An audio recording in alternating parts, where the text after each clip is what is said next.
fans around the world, we're back for another week of MMA. Will, my brother from another mother, thank you for coming and joining me again as always. We're going to smash this week, brother. But first, before we get chatting, I'll always forget, so I need to say this to you people watching and listening.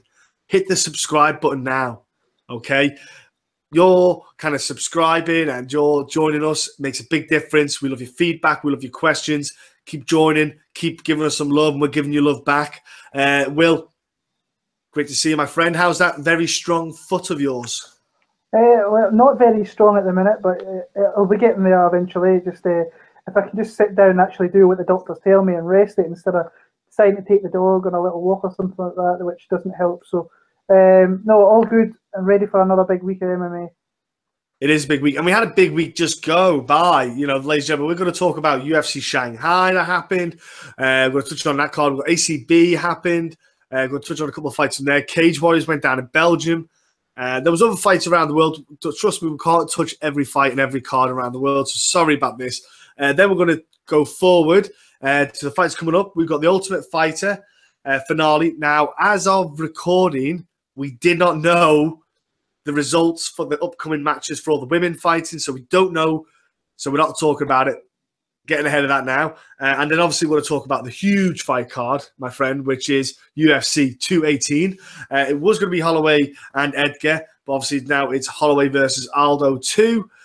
Who knows? It could go back to Aldo. We're going to discuss that later on.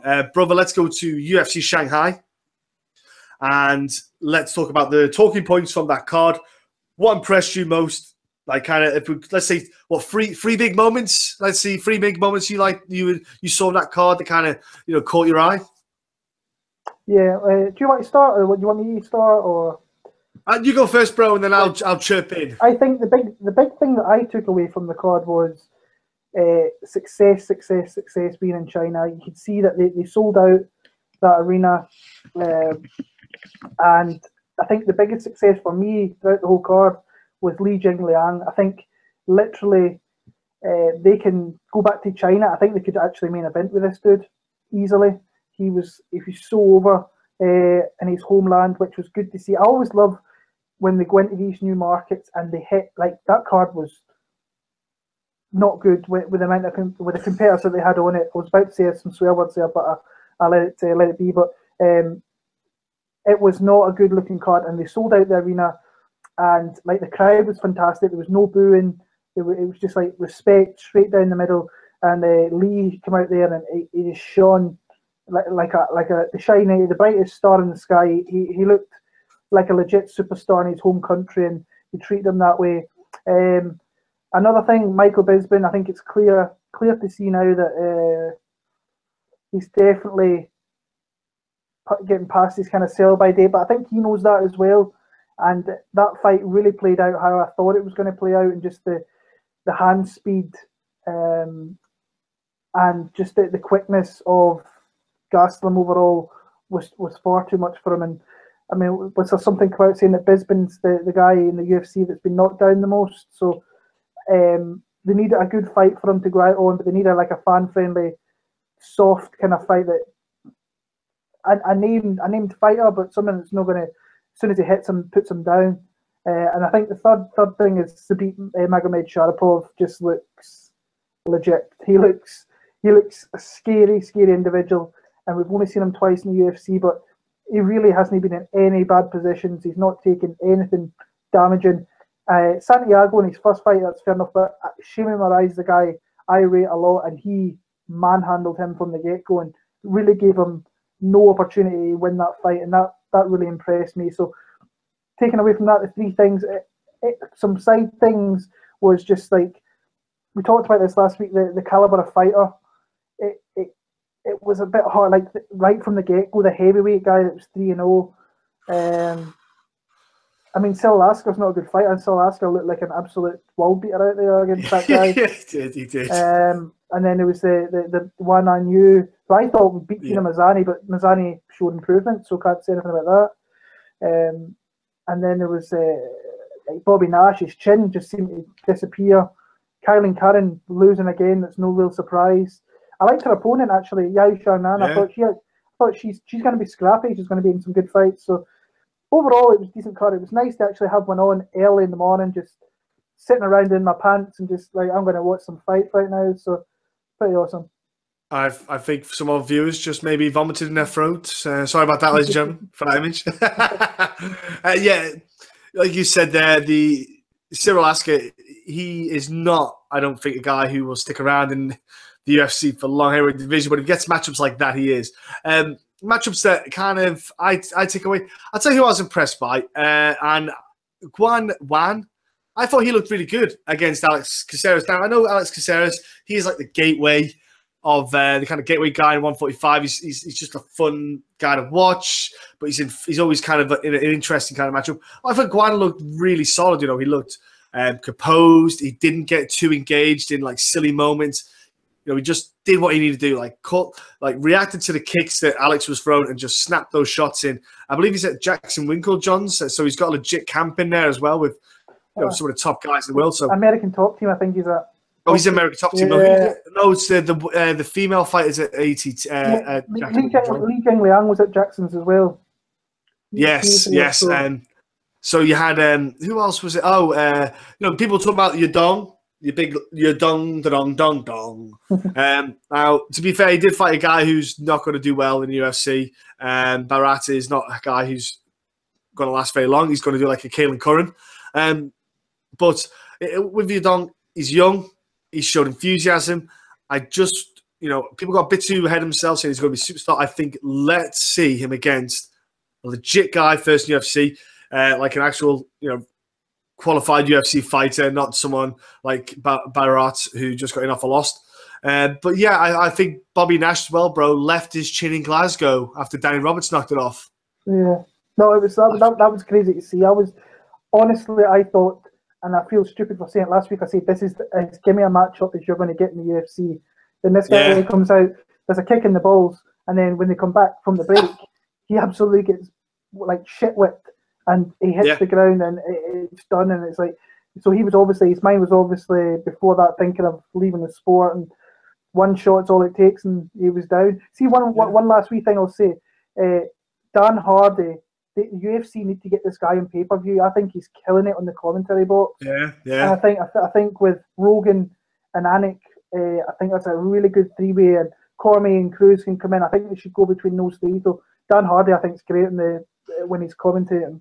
Especially when you've got Cruz and Cormier still competing as well. It would kind of make sense to kind of incorporate Dan a bit more into there, especially because they're still going at it.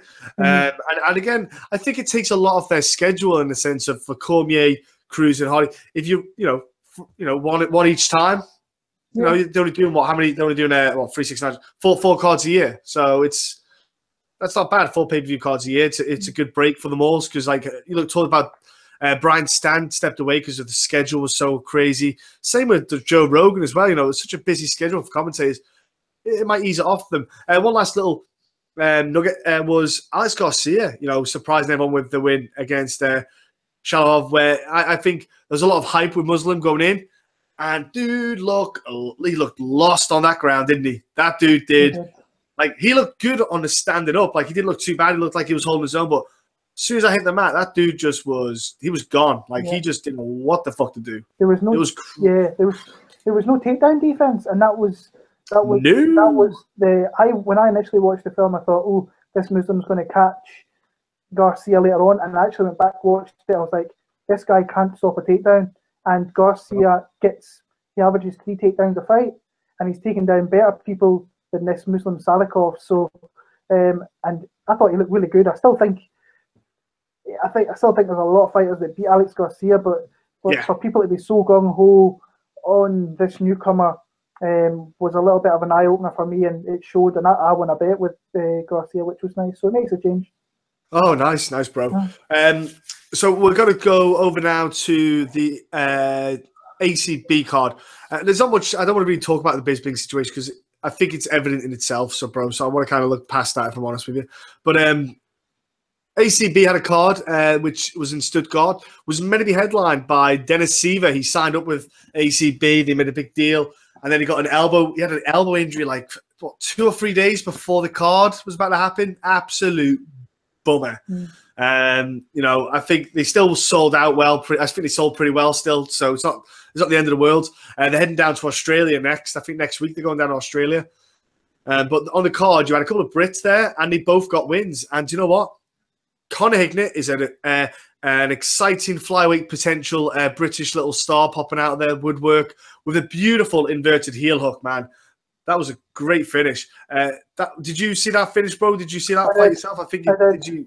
I watched. Yeah. I managed to see that because I knew that he was fighting, so I made sure to watch that. Yeah, he looked really good. Can't say anything more than that. He got in there, and it's a nice finish to have in his resume. I like the fact that ACB are bringing in the British guys. I actually really like ACB as a company. I think being at one of the cards. Now I know it really wasn't that well attended in Glasgow, but they put on a great show. And like that was a weird card last week because they had like 4 or 5 fights that pulled out. There was fighters that weren't allowed into Germany, and then Dana Seaver pulled out.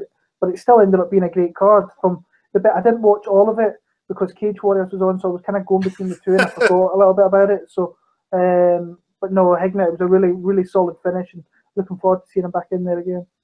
Yeah, oh man, there was a guy got murdered in that card. Did you see that one? Joker Christensen got murdered, people. Whoa, he got deaded. But another guy fighting the card was Brendan Loughnane, man. And look, the dude is a 145er. That's his real weight class. He will step up to 155. He went and fought Pat Healy at 155. Now, Pat Healy is a big 155er. And Brendan he held his own, man, against Pat Healy. But then he's got himself back in 145 against a legit guy as well, you know, legit fighter who was 11-1 at the time. So, do you know what I mean? The dude's got a solid record. But Brendan broke his arm with a spinning back fist attempt in the second round. Carried on. Third round continued. Turned into Rich Franklin and thought, I know what I'll do. I'll finish this guy, and KO'd him. Now, he KO'd him with a beautiful head kick. Man, I was so impressed with Brendan Loughnane's heart, the tactical awareness to keep that arm out of danger, to get any more substantial damage where he can maybe have to just get out of the fight. And also the awareness as well to like out-grapple a guy in a smart way to get that finish. Brendan is, you know, he's one of them superstars who I think they should really start push now to the 145 title kind of talk. Maybe like a fight to get a shot at the title or something. Yeah, no, I think you're right. I think showed a lot of balls, like doing what he did there, and I mean, he's not fighting a scrub either. He's fighting a guy that's been around. He's won some decent fights as well, and to come through breaking your arm and then still, that's the one thing that always, as fighters, when you watch them, is some they have a heart and they still go on, they're still throwing with that arm or that leg or something like that. But then he put him against the cage and then threw up that high kick, and he never even won. Now I know there was some really nice knockouts. I can't believe he never won knockout of the night in that one. No, really, the heavyweight fight when a guy got deaded got it. Which is fair enough, but I think you could have probably given both a bonus because it was both two huge knockouts. So he did get a bonus because he finished.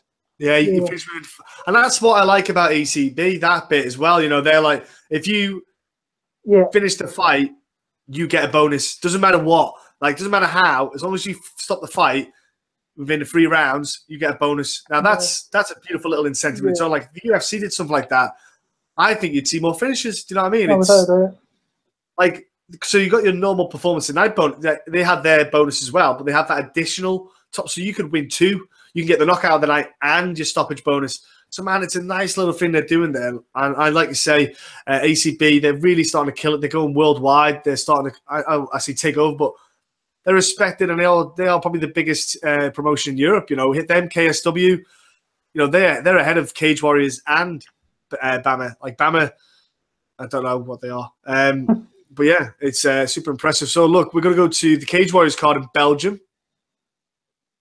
There were a couple of fights on there which made me think of Bama because they were just pretty poor. But Aiden Lee was on the card. I tell you what, I was super impressed with Donovan, his opponent. Desmond getting, just like really dominant, especially in that 3rd round. You know, he really started to, like, Aiden Lee just looked like had nothing left in him, couldn't fight back. Now, all credit to Aiden Lee. He's not a lightweight, he's a featherweight.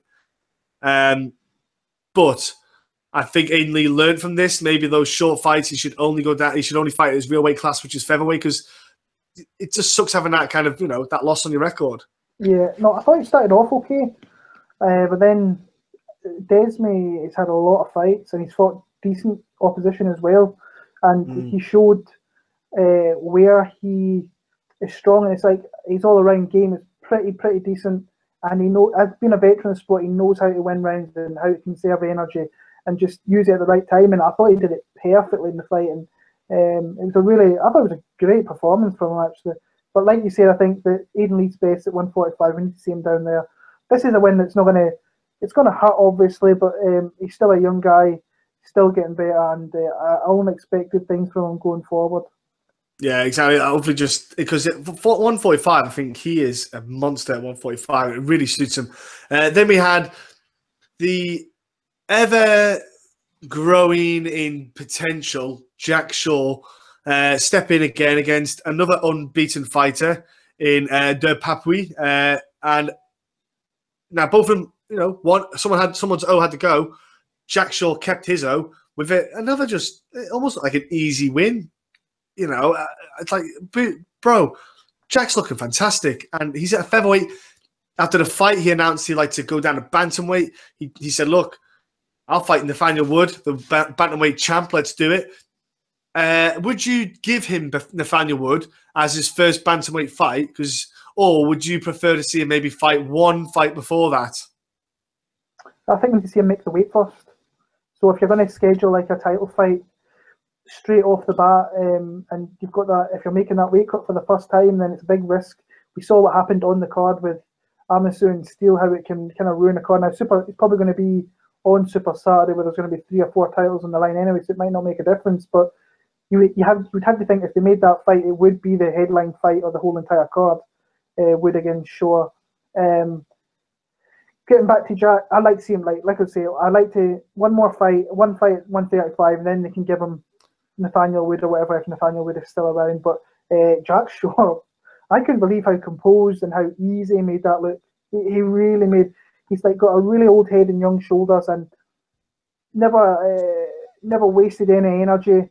Did what he had to do, and just made it look effortless. I couldn't believe. I was watching with the missus, and she says he's really good, and she's never watched anything with Jack Shaw, and it's like, but he's really good. I'm like, yeah, we've known about him for a couple of years. And he's coming through, and then he actually surprised me when he said he was going to go to 135.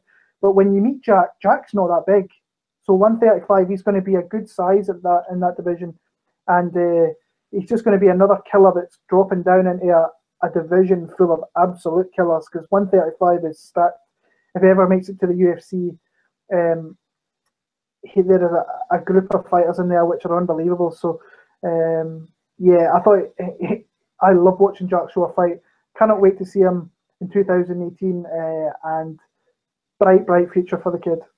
Yeah, he looked fantastic. Like I say, when we met him, and then you think of Brett Johns, they're kind of similar. Yeah. There wasn't much difference in them in that sense. You kind of went, actually, those two together, you can see why they would be suitable for 135, and I think Jack will fit into that perfectly. And next up on the card, we had a man step in short notice, 2 weeks notice, John Maguire. Kind of like a UK kind of renowned fighter for the UFC against Tony Deprat, fighting his last fight, Tommy was ever. Retirement fight.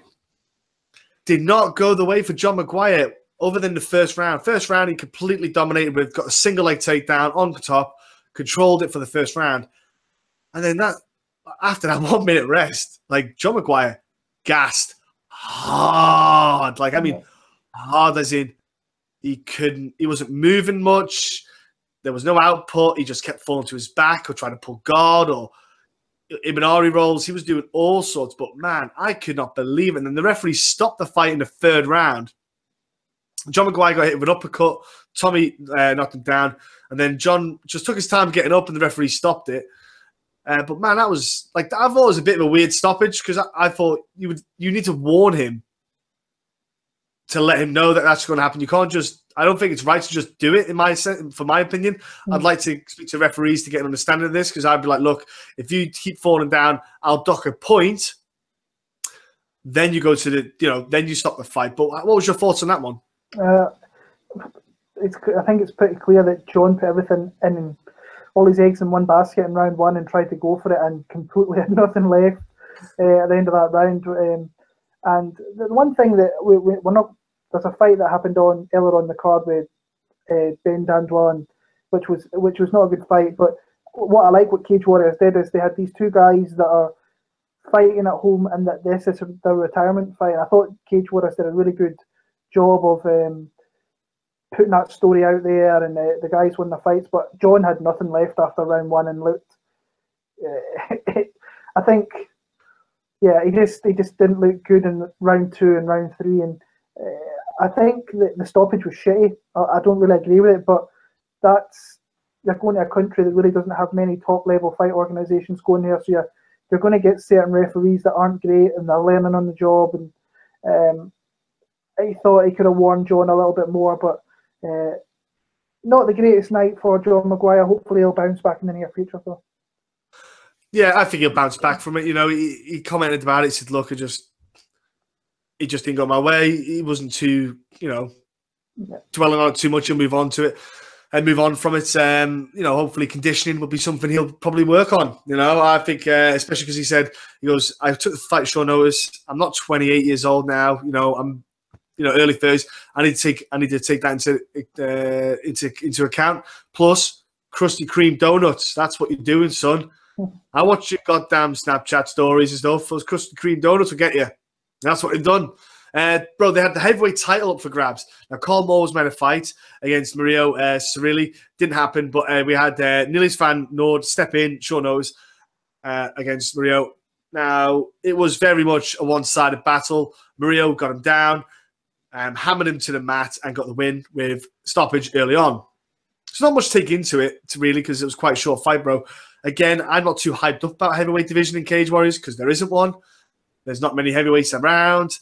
I feel like it's a one or two fights thing. Cirilli's probably going to sign up to the UFC due to the fact that he's Italian. So you get another Italian name on the board. That's a good one for marketability. I don't really. And plus, I don't think it's because he won the Cage Warriors title. It's just that the UFC need heavyweights. So what do you want to say on that one, bro? For me, this fight, when it was originally made, I think it was just a fight to give Carl Moore another belt and make another champion. Carl Moore's a guy I really like as a fighter. I think he's got a lot of potential if he can stay healthy. Really happy that they actually put the fight together for next year, because I do think it's what the company really wants is Carl Moore maybe have a couple of belts and move on to the UFC. But, I mean, Cirilli went in there and just absolutely marked Van Noord easily. The one thing, I was actually laughing when I was watching it when he was coming to the cage and he was wearing like Shogun Hua shorts. I was just laughing. I don't know, it was something trivial like that. It was just setting me off. But he went in there, did the business, smashed Van Noord, and he gets a big fight against Carl Moore, who's the light heavyweight champion. So interesting matchup in next year. But honestly, I like Carl Moore a lot in that fight. He doesn't look overly great, does Cirilli. And Carl Moore has a lot of tools at his disposal to use against him. Yeah, Carl Moore, I think, as well. I would be surprised if Carl Moore maybe doesn't get snapped up before then. I like to think the UFC will realise that they need more light heavyweights. I think Carl Moore would be a good fit, especially with Carl Moore being Irish. If you got your Dublin cards on, he's a good one to have. But anyway, I think that's something that will happen hopefully in due course. Next up, we had the best striker to get released from the UFC, Cindy Danwies, against an actual striker in Kerry Hughes. Cindy Danwies got the questionable stoppage. I suppose we can incorporate this question that we got into this scenario because it's obviously the topic's brought up now, and it was brought up by. Here we go. Josh Barnes. His Twitter handle is @JoshBarnes1990. Might as well bring it now, mate, because the fight's on here. Was the Kerry Hughes stoppage at Cage Warriors 89 one of the worst stoppages of all time? He's basically saying that Cindy Danwies had a scarf hold. Now, if you don't know what scarf hold is, people, Cindy Danwies is basically lying across with Kerry's head and arm up here in like a headlock position on the ground, and she was just landing these little dainty strikes onto it. Now, I've been in that position, we train it. It's annoying, but you're never knocking me out. Like, I mean, Never. Your arm's going to tire before my head pops off because you just hit the forehead, so there's not real damage getting done. And Kerry was fighting to get out. The referee, again, I wasn't overly keen on the standard refereeing of this card, but yeah, the referee stopped the fight. It was a question. Even Cindy Dan, we suggested like it was a questionable early stoppage. Maybe do a rematch. I was saying to you before, bro. I think Kerry was too worried about the takedown attempt from Cindy that she didn't let her hands go. If she just let her hands go, she could have kept Cindy away with those long strikes, but she didn't. I feel like the time at Jackson Winklejohns was wasted by Kerry. But anyway, Cindy got the win. What did you think of that fight, bro? Not really, there's not really much to say. It's like Cindy comes forward with arms in the air like a monkey, just running and throwing, and like there's no pace, there's nothing, there's no strike. She just wants to grab you, get you to the ground because she's decent-ish on the ground. I'm not going to say she's elite down there, but that's where she knows fine well she's not going to win a fight knocking you out, so she needs to get it to the ground. She gets it there, she got the scarf hold, and she's just parting strikes and pretty much smothering her with her tit, left hit into her chin, and just hitting her with little shots. And like there was no warnings from the ref either for like Kerry to move, and then she just pulled it off. So it was like a really bad, like an absolute shocking finish to that fight. The ref needs a hung and quartered for that shit. But I mean, it is what it is. Cindy gets another win on her resume. I think Kerry, she's better than that. She's far better than that. We need to see her. Hopefully, we'll see her back soon enough because she took no damage in that fight. So, you're never going to see someone getting someone black eyes and a broken nose after a Cindy bout. Yeah. So hopefully, we'll see her in soon. Cindy gets a win. We'll maybe see her in Cage Warriors again. We'll maybe not. I wouldn't mind seeing a rematch of that bout, but that's just me. Cindy off to Risen now. Put it in Liverpool or something. Put it in Liverpool. Cindy's off to Risen, remember, at the end of the year. So that's her next fight. So we'll see how that one goes. The main event was Carl Amusosu against Dominic Steele in a welterweight bout and not title bout because Dominic Steele just couldn't quite make weight. He just missed weight. And the issue with that is, though, he's got dreadlocks, cut them off, make weight. Like, how important is having dreadlocks in an MMA career if it affects you making weight? Like, dude, grow dreadlocks when you retire. You know, you're not going to be doing this when you're till you're 60. So just suck it up and get rid of the dreadlocks. I don't understand. It drives me insane when I see guys like that with massive hair. They got this long hair, and I'm like, you're sacrificing, you know, your money because you get a big dock of Cage Warriors take a lot as well to miss weight. It just drives me insane. It bugs me. But anyway, Dominic Steele got the win. 3-round fight. If I'm honest with you, he hurt Carl. He got Carl and controlled him on the ground, did damage on the ground. All round, solid performance from Dominic Steele. You know, just Carl could not get his groove on. Dominic Steele was too kind of dominant in the fight the whole way overall. Really blows Carl's chances now getting the UFC. It's a shame as well for Graham Boland because I think he would have liked to have another title hold to go to the UFC for the special London card coming up. It looks good on their resume. That's out the window. Yeah, man, that was just a bit of a bummer for Cage Warriors, that result. Yeah, I think it was a bummer for Cage Warriors, for Amasu, obviously. I think that I think he must have been a little bit deflated at the fact that it wasn't for the belt. I think he maybe taken it a little bit easier. He never had that kind of added urgency of defending his belt. And it was just, especially over 3 rounds, I think you can see over 5 rounds, Dominic Steele, I think Amasu might have had him there. His gas tank is not great. But over 3 rounds, he can do enough to win 2 rounds, and that's what he did. He's got a lot of pressure, gets him down. But I thought his hands actually looked good as well. So yeah, to be fair, I think we'll see that rematch. But it's a weird rematch to put together considering he's already beat the champion. But I'm sure Amasu will want some revenge for that fight at the weekend there. But it's just a weird one to put together. We were saying like if I was in that position, would I take the fight? Because he had a lot to lose there. You've got a champion literally on the verge of going to UFC, but now he's lost.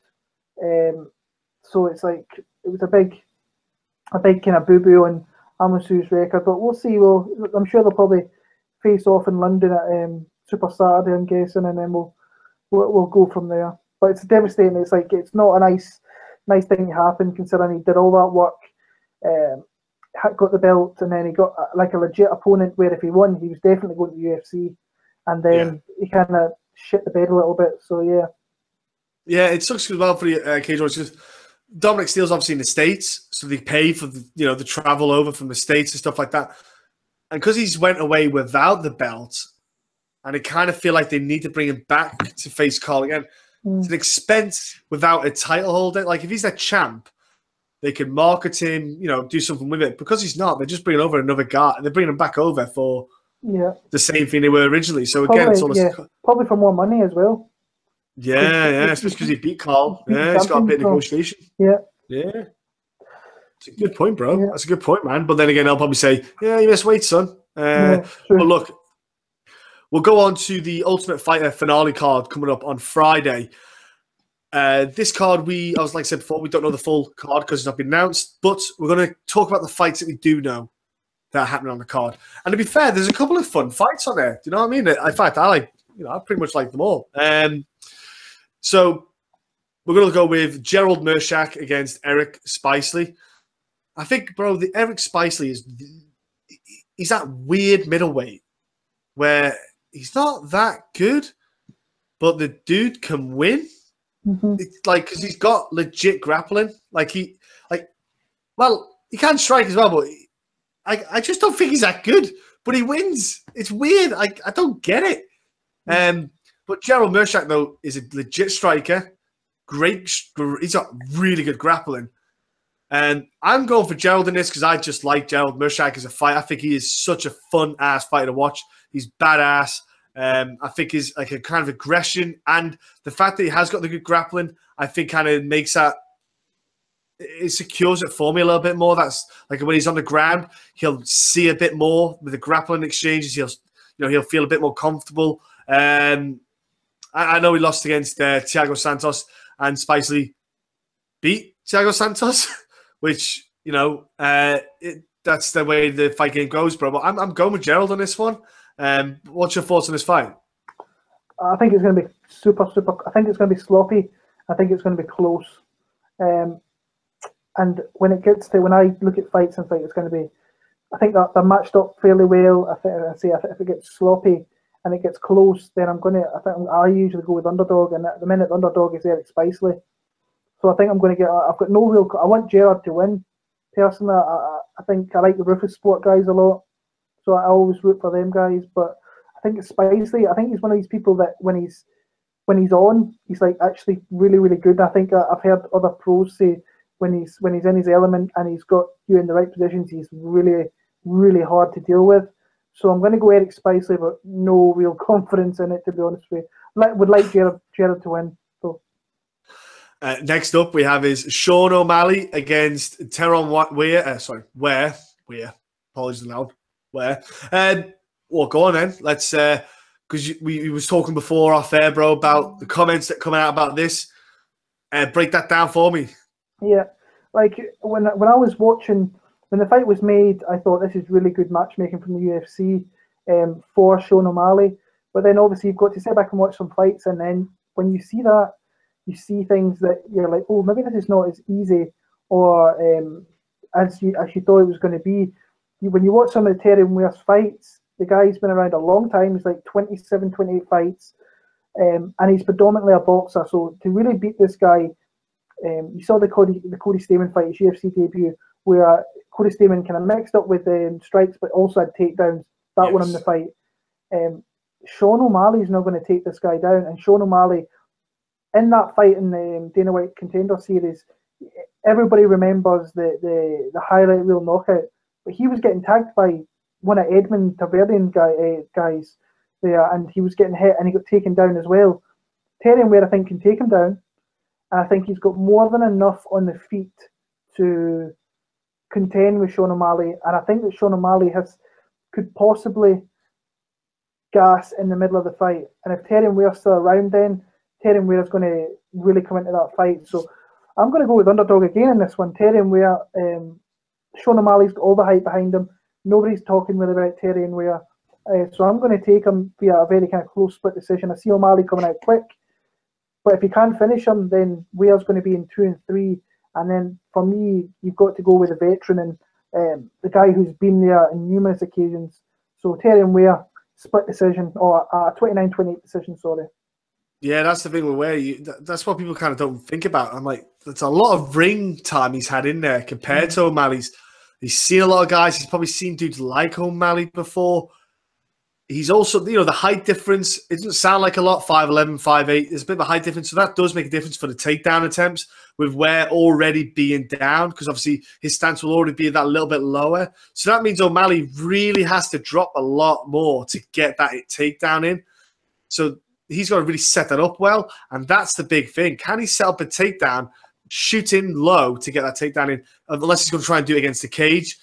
The problem with that is that grinds on you. That's tiring work on the cage. Where he's been there before with those kind of experiences, gets off because, you know, if it doesn't work out, he gets off the cage, you've got to stand and bang. Last thing O'Malley wants is to have tired arms trying to stand with that boxer in Ware with that good crisp hands. Like you said, against Stamann, like Stamann is one of those guys who people are talking about. He's a good hype guy. He's a potential dude, got a lot about him. Ware really, you know, had a good fight with him. Didn't get finished, didn't get stopped in any facet, showed he can hold his own. I do feel like, you know, like you say, the underdog is probably one to look at on this. O'Malley, you got to be careful with the hype train. You know, everyone's got to be careful. Like, just because one knockout doesn't mean the guy's the best thing since sliced bread. You always got to be careful. Fight footage makes a big difference. And the good thing about this card and this card in 218, Will, is his actual fight footage on these people. Okay. Next up, the Welshman, Brett Johns, who I have to admit, we've got a bit of a soft spot, top bloke. We love the guy a bit, against Joe Soto. When the matchup got announced, Will, I was kind of really happy for Brett Johns, because I was like, like if I say Joe Soto to people, you'll know who he is. Like, he came in short notice, fought the champ, you know, lost a couple, but then he got the groove back on. Joe Soto's like, he's a legit guy in the bantamweight division. If you beat him, that's a good, solid name to have on your resume. Like, I would have liked to see them rematch Brett with Gagnon, who was meant to fight originally, but they gave him Joe Soto, who, again, I do see the two of them being quite similar in fight styles. You know, they've both got a good grappling. Soto's submission game is solid. I think Brett Johns, if he's going to wrestle with Joe, get him down, he's got to be very wary of the submission game from Joe Soto. And, you know, they're pretty good, pretty standard boxers. I think there'll be less kicks because of the two of them will be wary of the takedown options that the pair of them have. So I think you might see a pretty good boxing game in this fight. I think it all comes down to whoever can get on top can dominate the fight. And I think, you know, Joe can get Brett as much as Brett can get Joe down. And I think that's what it all comes down to. I want to say I'm going to favor Brett. And the only reason I'm going to put Brett in the favored kind of tactic is he's fought in America before with Titan FC, so he doesn't have that disadvantage of it being his first time over there. He's already there. He's been there. He's been there a few more weeks at the UFC Institute, training there, staying around the corner. He's already based. He's got himself accumulated to the time. Everything's there. I think if Brett was making his debut and he was coming over, I think that would make a big difference. But because he's already got himself accumulated, accustomed to the timescales, training, the weight cut, all that stuff, I give Brett that slight advantage there. Yeah, initially when I was looking at this fight, I was actually edging Joe Soto. I thought this guy's a veteran, he's been around, really good ground game. But then when I watched a couple more of Brett's fights from back in Cage Warriors and the Titan fights, this guy knows how to win fights, whether it be 3 rounds or 5 rounds, and that's a huge thing to have in your pocket. And the fact that John's style is to get you to the ground and really lay on you and go out, try and advance position and just work. He's a complete worker, is Brett Johns, and I think that for the 15 minutes he can go hard and keep going like he did. He showed us in Glasgow against Morales. He just keeps on going. Where I think that Joe Soto can tail off a little bit, and as long as Brett doesn't get caught in the first round via submission while they're still dry, I think that he wins the fight. I wasn't as confident going forward in that one This time last week, I was like, I quite like Soto. Looking into it closer, Brett Jones, I think, has got everything to win this fight. 30-27, as long as he doesn't get caught. So yeah, Brett for me in that one as well. And I'll be interviewing Brett Johnson, sticking the interview online as well. So just giving people a heads up so you can listen to me and Brett have a chat. I'll be sticking that up, hopefully chat to him and get that interview up as soon as possible. Next up, Brody, we have Ryan Jans, or Janes, however you want to pronounce it, against Andrew Sanchez. This fight, bro, let's see a breakdown. Let's do it. It's not a matchup I'm always really looking forward to. I've watched one fight of each. I might watch another one of each tonight, but it's like, yeah, two guys I have real no affection for, or look forward to watching fights for. I'm edging Sanchez, but I'm not. It's just not a good fight. Andrew Sanchez, the guy that won, he obviously won the Ultimate Fighter, and it's decent, but there's nothing. There's no real quality between either guy. Ryan James, to be fair, I thought he was going to get knocked out in Glasgow, and he stuck around for the 15 minutes. So the guy's durable. And he put it on. He put it on. Marshall. Marshall was marked up. Yeah.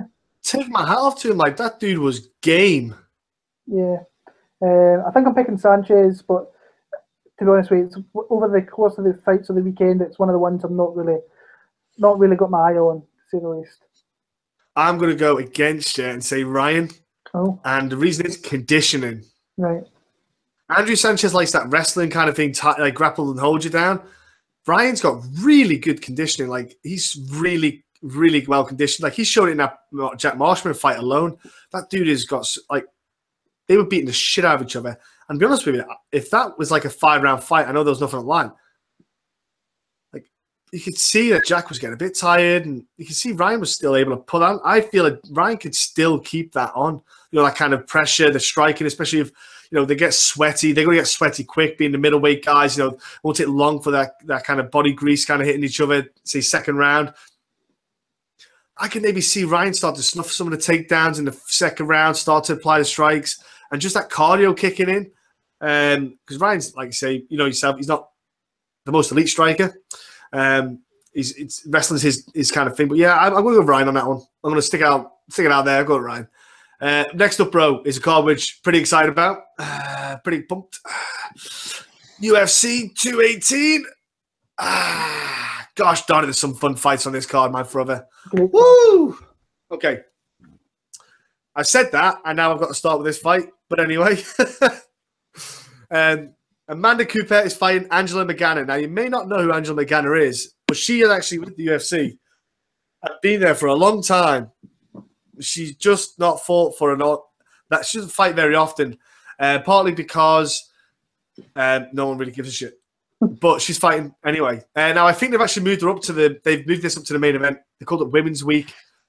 It's probably the worst time to do Women's Week with this fight card on. But anyway, they're doing it. Yeah, bro, I can't even get that jacked for this card fight, sorry. But yeah, I'm going to go with Angela Magana losing. Just for the fact that she's down in, is it Peru? Or is it Puerto Rico? Where else she moved to? She moved to some foreign country outside of America. But somewhere around there. I can't remember if it's Peru, Puerto Rico, something like that. I think it's Puerto Rico, bro. But I just worry, I think, what is the quality of coaching? Like what is the standard she's getting out there? Who is she training with? Like, what is she getting it done? Because they had the disasters, the hurricanes, etc., hit them as well. And I think, right, okay, then. So she was doing a lot of appeals for, like, food, all this jazz, and heating, electricity, all this stuff. And I think, you know what? That's a lot of external kind of conundrums on your head trying to figure out when you've got a fight coming up. And to be honest with you, she should have been cut already from the UFC. But like with Kaelin Curran, they somehow keep them on for some reason. But she needs to win. And she's fighting a girl in Amanda Cooper who is all about training. Training, focused, training hard. She trains with Molly McCann, who fought at the Cage Warriors card. She's training, you know, she's putting the hours in, putting the effort in. Amanda Cooper is very raw. She's got an all right boxing, to be fair. I think Amanda Cooper's, that's her strength, is her striking. But I'll probably go with Amanda Cooper on this. That's about as far as I can go with this, bro. Yeah, I'm with you. There's no way in this lifetime I ever picking Angela Magana to win a fight in the UFC. She's lost 4 in a row. She's not won a fight in over 6.5 years. Yeah. So, how the UFC didn't get rid of her after the last two losses, I have no idea. The one thing that she has maybe got an advantage is the ground game, because she's always been decent-ish down in there. But we've seen like Calvillo really like run through Amanda Bobby Cooper on the ground, and I don't think it happens here. I think the boxing will be too crisp. She'll fight long, she'll fight quick, move out the road, don't get hit with shots. But there's no way I'm picking Angela Magana. She's straight dog shit. And a little story about Angela Magana is like when she was at like a height of being any type of celebrity fighter, whatever it is. Like 2 years ago, I was in Vegas. She was fighting Michelle Watterson. We were waiting outside to get a few pictures with Stephen Wonderboy Thompson and whoever else was on that card. I think Chad Mendes was around. Masvidal was there. Angela Magana comes in, this big 4x4, comes out. Nobody makes a beeline for her for a picture or just to say hello. But she started approaching people, asking if they would like a picture or they would like an autograph. And I was just like, holy shit, get me the fuck out of here. So I had to move away and just move out the road because it was just like, you're asking people to take pictures with you because you think you're this and that. I was like, so yeah, that was a story regarding Angela. And she looked terrible as well. She cutting weight. She didn't look good, but she was asking people, would you like an autograph? Would you like a picture? And I was like, oh my God. So yeah, but I'm never picking Angela Magana in a fight. So Bobby Cooper, Amanda Bobby Cooper. Okay, bro. So that is a legit reason why. And you know what? Amanda Cooper, she was lovely in Belfast. Lovely to meet and talk to. She was lovely. Next up is big boys in town. You got Alan Crowder against Justin Willis. Let's hear it, Will. Break that shit down. Justin Willis. That's what I like in this one. I've watched like 3 or 4 fights of Alan Crowder, and it's just nothing that I see is overly that great. And then his last fight, was it the Dana White series, Contender Series? Yep. That was horrendous to watch. There was so much sloppy shit going on in that fight. It's not even funny. He was like a lot of exerting energy, like trying to lift this massive 265-pound guy. And then he was getting to the ground, and then the guy was reversing him, and it was just like it was slop all the way. It was the same in the Bellator fight that I watched of his as well. We saw Justin Willis in Glasgow against James Mulher, and it was one of the worst fights on the card. Wasn't one for the ages. It wasn't one there. I won't remember that one. Yeah, it was the one to go take a piss in if you're there. But yeah, I think that he trains with better people. And especially with like your Rockholds and your Velasquez and Cormier, he'll be sparring with those guys. I don't think Crowder's doing that wherever he's training out of. So I'm going to take Justin Willis, a lackluster decision. Yeah, Justin Willis is a big dude as well. Yeah, he cuts down. He cuts down to 265. Like, he doesn't look it when you meet him as well, but he's so thick set. Like Daniel Cormier, just like you think, how is he not making 205? Like, he's just so thick set. Like, we met Justin Willis. He's not like 7 foot tall. He's a short dude, but he's so thick set. Actually, James Mulhern went over to AKA and he's training with Justin Willis now. Luke Rockhold is not down at AKA at the moment. He's over with Henry Hoof, isn't he? I think he's going back and forward, though. Yeah. Because I see a lot of stuff with him and Henry on social media. But he's obviously just getting different sparring partners in. And he's just mixing it up. Very smart move to do, if I'm honest with you. Alan is, I think he's got a tough fight because Justin's really tough, like really hard guy. Like, he can take a hit, but he's actually got all right hands and foot. Like, he's got good kicks too. And he's like, when those leg kicks land, he's a big dude. I think Justin's probably going to surprise Alan. Like, Alan's not going to get him down. He's not going to grapple him with getting down. Yeah. He's going to see how much he weighs and how exhausting that is. I think you'll probably see Justin win. I'm with you on that, bro. There's not much else to say about it. I think as well, if going by the Dana White fight that we saw in the Contender Series, if Justin Willis gets into position to that opponent again, he's not going to be as easy to move as what the other guy was. Justin Willis is going to like literally be on this guy, and he's not going to be able to move him. So that's what I just think he's a better fighter. Yeah, definitely. Yeah, if you think Cain Velasquez is grappling with you, I think you're okay. So yeah, let's go to the next fight up, which is a fun fight. Dominic Reyes against Jeremy Kimball. And the reason why is because Jeremy Kimball, dude, let's be honest, he's the... I don't want to be... nothing about looks or anything like that. It's not to be derogatory to him, but dude, he looks like a guy that probably gets bullied at school. He just doesn't have that, oh my God, he's a killer. Look, he just looks weird, like he murders your family and buries them in the basement kind of thing. But there's something about the kid. He's doing well. He's in the UFC, so you can't have a go at him. He lost his last outing, but I'll probably go to Dominic Reyes in this. Let's just start that off. Let's get that out there. I think did Jeremy step in short notice on his last bout for the UFC? Is that why he got in there? First fight, I think he did. He did in his first fight against Marcos de Lima, and he got knocked out in the first round. Yeah, that was it, because it was... Then he knocked out Josh Stansbury in his last fight. Yes. Round, so. Now, beating Josh Stansbury is no mean feat. Josh Stansbury being the GOAT that he is. But no, all jokes aside, I think that, Dominic Reyes, they kind of... He's got, he's an undefeated fighter, and I think that's what's so exciting about him. I know he just beat Jotun Christian, who was his last outing, who also just got murdered, ACB. But the dude finishes guys. That's what's so exciting about this guy, Reyes. He's really powerful, really strong. I think that, I think Jeremy's just going to be a little bit outstruck. I think he's going to be a little bit overpowered. I think he's just going to be a little bit more just dominated in this. I think Dominic Reyes is probably he's a potential fun light heavyweight to add to this, and I'm looking forward to seeing him go. Yeah, like you're saying, Jeremy Kimball's like the guy that his mum and dad kicked him out, and he stays in the shade out in the woods or something that nobody knows he's there and stuff. It's like, and he pisses in a pot and whatever. It's like,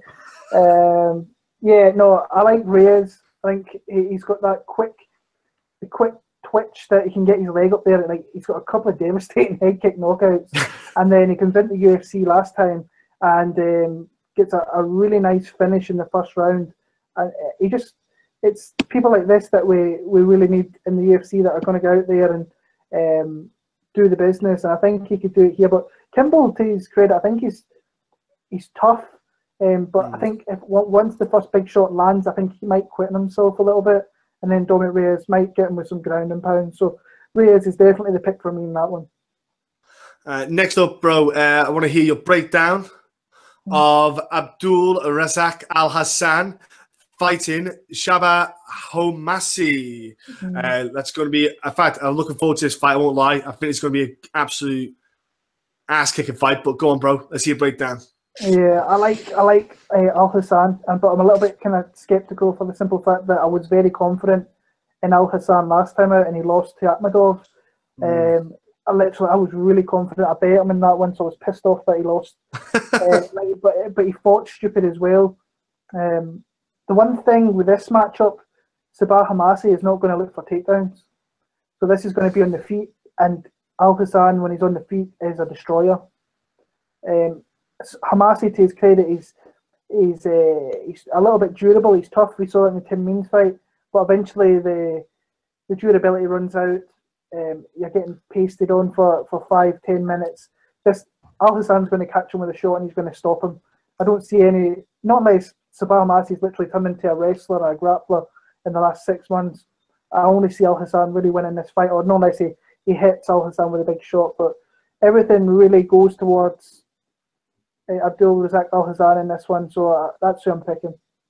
He does, man. Especially when we experienced that moment in Belfast when he absolutely starched Charlie Ward. One of the best moments I've seen in MMA in real life. But he's so powerful. Like when he hits, he's not like a Diaz where they're just like pitter patter, then hit one hard. Like he's trying to finish you every strike. And I know people say that about some fighters, and it's not true. But this dude will hit to hurt. Like he will hit to finish, and that does leave him open. That's the thing that opens it up for his takedowns, because he's extending so hard with the strikes. That's what makes the takedowns quite easy on him. Where he should actually be really good at takedown defense with his grappling background, but Yeah, man, he's going to be an absolute monster in this fight, because I think the two of them are just going to literally take years off each other. I can't wait, mate, honestly. I think that's going to be like perennial fight of the night, kind of one that, goes under the radar that people won't talk about or think about, but I think it could end up in like a one-round mayhem manic war. So, yeah, absolutely buzzing for that fight. Bro, next up we have is a fight which I quite look forward. I quite like it. I think it's a good fight up. Courtney Casey against Felice Herrig. It's a fight that I think maybe a year ago I wouldn't have been so hyped up about. But Felice she turned her shit around. This girl, I think there was maybe something mental issues, like kind of challenges. She mentally was doubting herself and her capabilities to hold her own in the UFC, to be at that level. But that girl has come along leaps and bounds, like I said. And like I say, in the past 12 months or so, she's just turned herself into the Felice of old, I want to say. Because like Felice was, she's like a veteran of the sport. And she was actually, she's got she's got good wins. She's got a good resume. And she's coming out. And this girl's like, three in a row? She's won 3 in a row. Dude, she is looking on point. I think Courtney Casey as well, as we saw in Glasgow when she stepped in short notice against Joanne Calderwood, she is solid. She lost to Joanne Calderwood, but I think she almost finished Jo in the first round. And then she lost that against Ham, a decision. But after that, a couple of good solid wins. She's got she's got the best defense on the ground with those kicks that she did. That was absolutely bananas. But she's beat, legit contenders in Jessica Aguilera, who was like a big hype train on her. Ronda Marcos is, solid 115er as well. She lost to Claudia Gadelha decision. Courtney Casey's not getting starched, man. She's in it for a tough fight. I'm going to go wild. I'm going to go Courtney Casey because I think she's a lot better than maybe people think she is, or maybe her record shows if people just look at that kind of perspective. But I think Courtney is really, really good. I think she just keeps growing every time I see her. Yeah, I was going to go with Courtney Casey as well, but I've literally in the last 48 hours changed my mind on that, and I'm actually going with Felice. It's hard, isn't it? It's hard. I was actually pretty confident in Courtney Casey when I was beforehand, and I was watching her fights, and that fight with Aguilar, I mean, that was a weird. She won most of that fight being off her back. Yeah. And absolutely shit whipping Jessica Aguilar with high up kicks to the chest, to the face, and then she was destroying her thighs and her knees, and like really putting it on her. The one thing that I did like about it, obviously, she was swinging big hooks, but she was finished off with kicks, knees in the clinch. The one thing I can see with this fight now, if this fight was to take place like the Aguilar fight and Casey is on her back, I don't think Felice Herrig is going to stand there and take those shots. I think she's going to jump into her guard. She's more comfortable on the ground than she is on the feet. So she will look to jump in and initiate anything on the ground with Courtney Casey. I think she can keep her there, but you need to be careful with Courtney Casey down there, because we've seen in the Marcos fight, Marcos was on top. She got reversed, and then she got stopped, if I remember right, in that one as well. So I've changed to Felice Herrig. Like you said, her whole mentality seems to have changed since she came back. She beat Kylan Karen. She beat Alexa Grasso. She beat Justine Kish, who I think is a tough out for a lot of girls. And I like her to win via decision here, but it wouldn't surprise me in the slightest if Courtney Casey went and won this fight.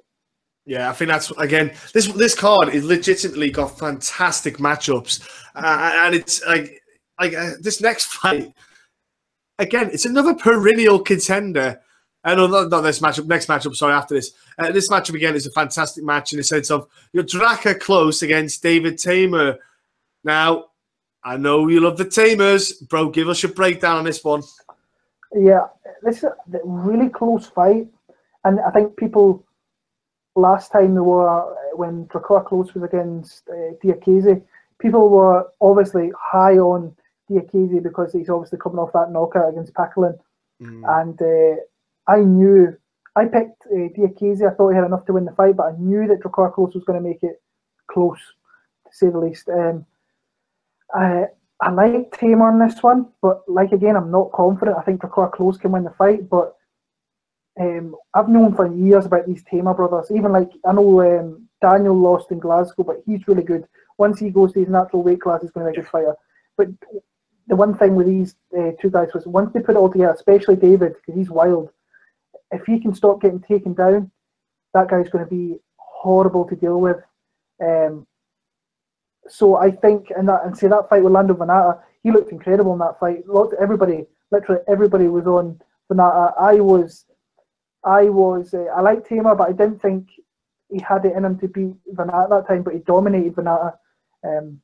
But Venata really doesn't bring any kind of grappling to fights, where Drakkar Klose is going to look to pin you against the fence, look for takedowns, and win the fight through it. Kind of like he did with Diakese. But I think he's got enough speed, enough angles to keep his back off the cage. And once they're in the middle of the cage, there's only one winner for me there. If he stops the takedowns, David Tamer's going to put beat down. He's got really fast hands, unbelievable combinations as well, mix them with leg kicks. I'm going to go with 29-28, very close decision for David Tamer. But honestly, it wouldn't surprise me if Drakkar Klose got the decision either. So it's a really good fight, close fight. It is, mate. This is what I mean. This is a good matchup, another great matchup on the card.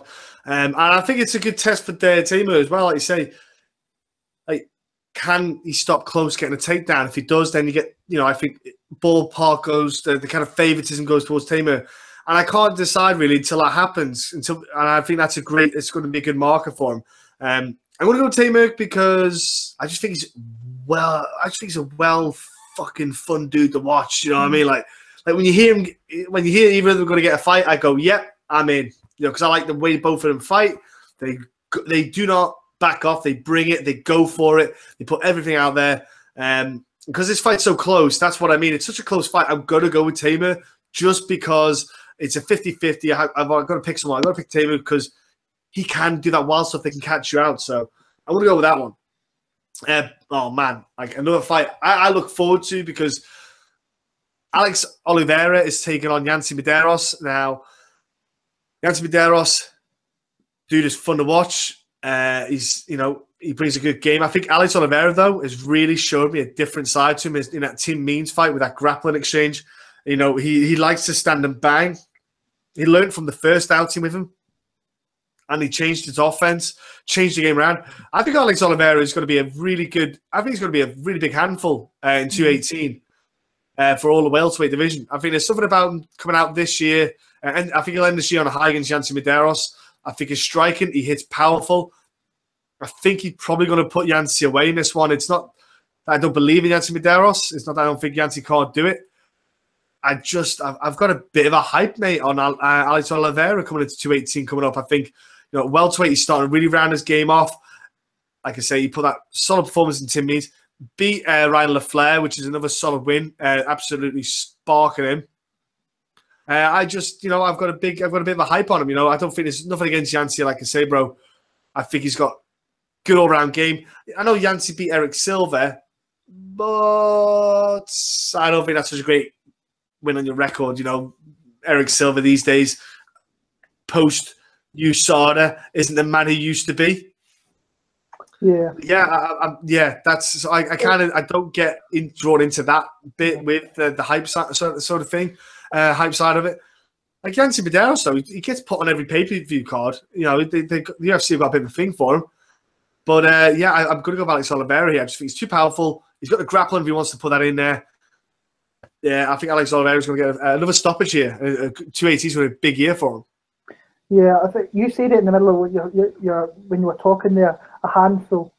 The guy's going to be a handful, and he's got he's dangerous with his submissions. He's dangerous. He's obviously shown with his striking, and he can manhandle dudes. He can throw dudes around. He's got Will Brooks, who was throwing him around, and he's the supposed better grappler. Tim Means got the back, submitted him there. Then he knocked out Ryan LaFleur. I think this is honestly one of my most confident picks in the entire card. I think if he turns up mentally in the right frame of mind, I think he will maybe not run through Yancy Medeiros, but I think he's dominant over him. I like him to finish the fight as well, kind of in the middle rounds. Yancy's the guy I like watching fight. He's exciting. Yeah. Wins over Sean Spencer and Eric Silva, but when you look at Means, Will Brooks, now Will Brooks is on a bit of decline, but LaFleur's a tough guy to face. I like Alex Oliveira. I think he's going to sub him towards the end of the second. I do too. I think it's a fight for Alex to win, really, and really put a stamp in himself in that welterweight division, because then you've got some fun matchups for him to make up. You know, he'll get some top level guys in the welterweight division, man, and he's just going to be fun guy to fight. Fight.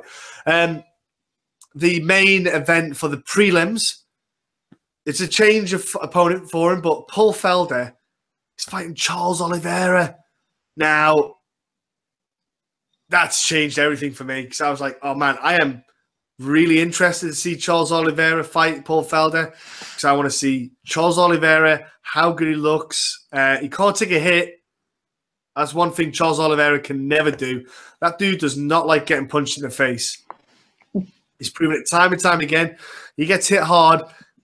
He crumbles, man. And that's one thing. Now, I don't know if that's because of the cut down to 145. That was the issue for him in the past. He was always had trouble making weight at 145. Was he dehydrating his body that much in his brain? And that was why he couldn't make.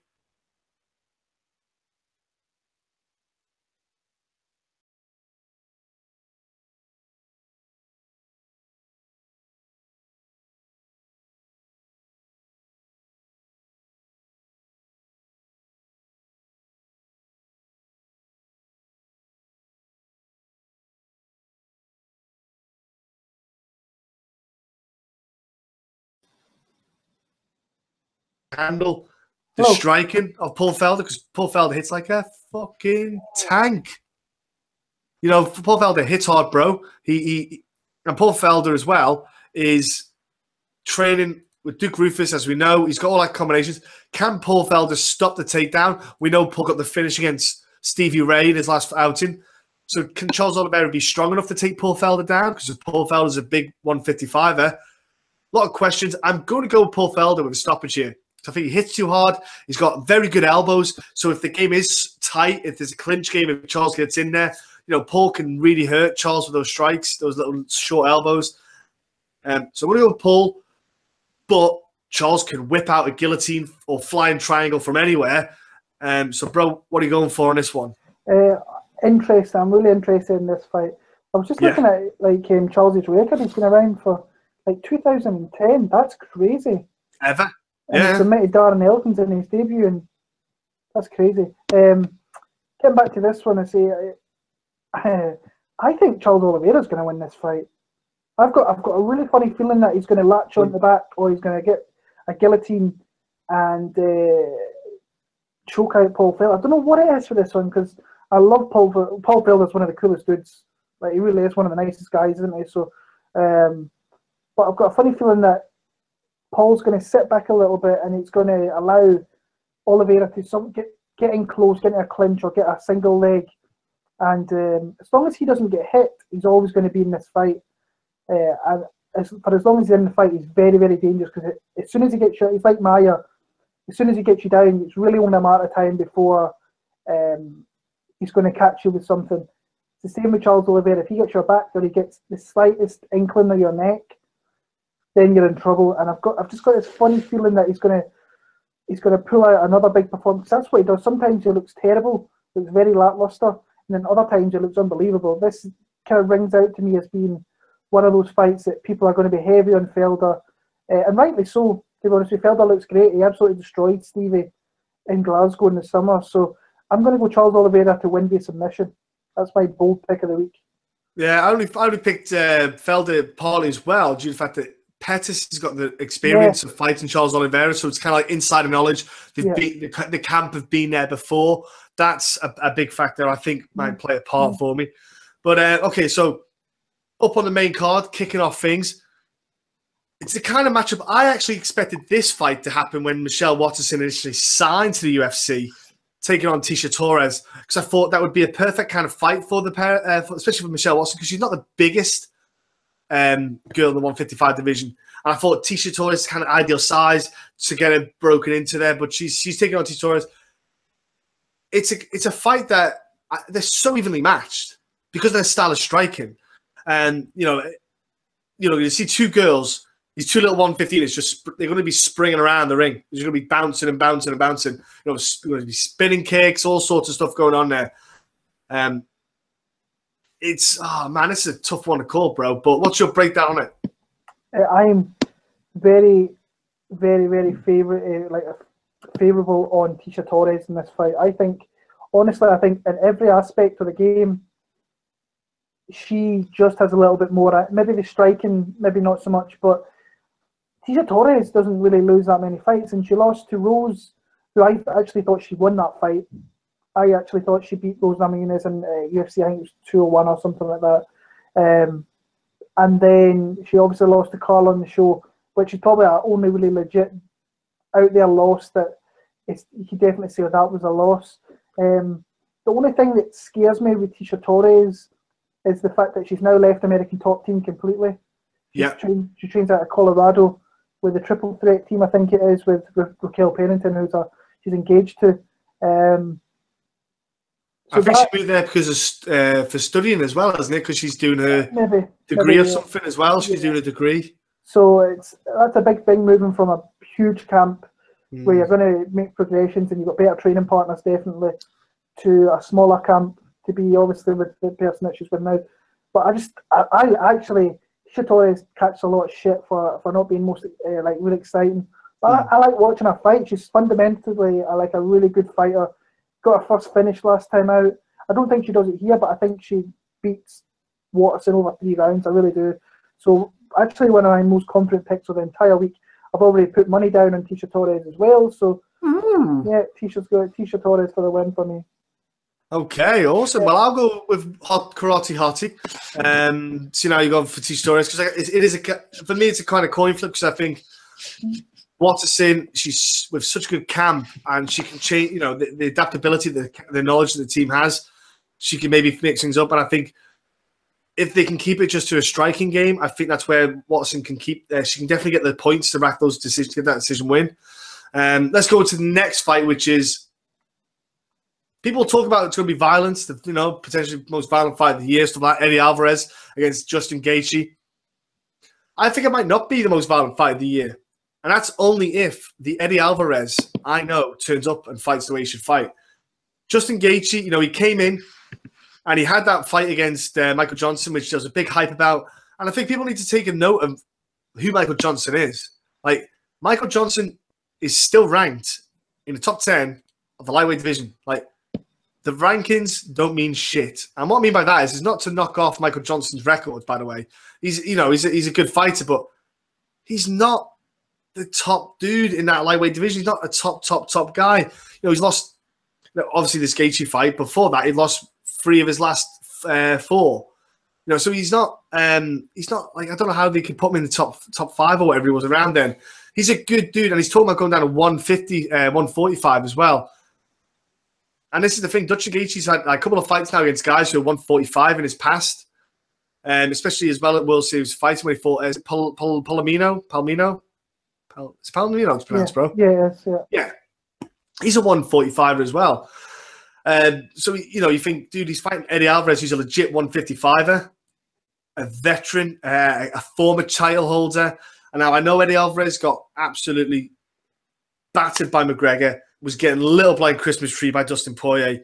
But if I'm honest with you, Dustin Poirier is the future. I think if you put Dustin Poirier against Justin Gaethje, I think Poirier would just absolutely destroy Gaethje. End of discussion. Again, I think that Justin Gaethje is fighting a guy in Eddie Alvarez who should fight smart. Go in, start the exchanges, get Gaethje engaged, get the takedown. Do what he did against Pettis. Get that wrestling in. Use that wrestling to your advantage. Get the ground and pound in. Chip away at him. It's only 3 rounds. Get that win under your belt. Get that question mark out of the way. Get that kind of doubt maybe out of your mind.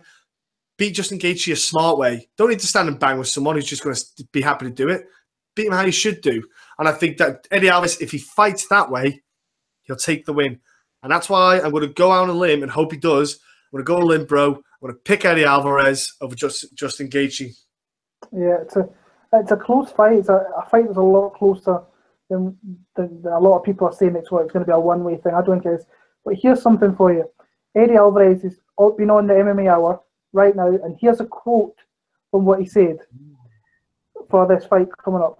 Right, so Alvarez on Gaethje. I'm going to be honest, I don't fucking know what's going to happen on Saturday.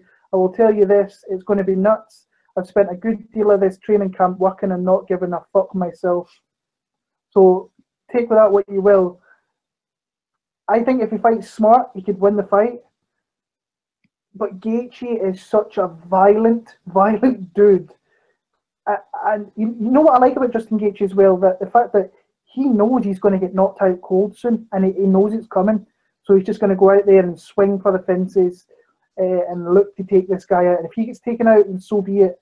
And he's not scared to lose. And I think a lot of fighters in his position, undefeated, coming in, would be fighting differently. He's not going to change for anything.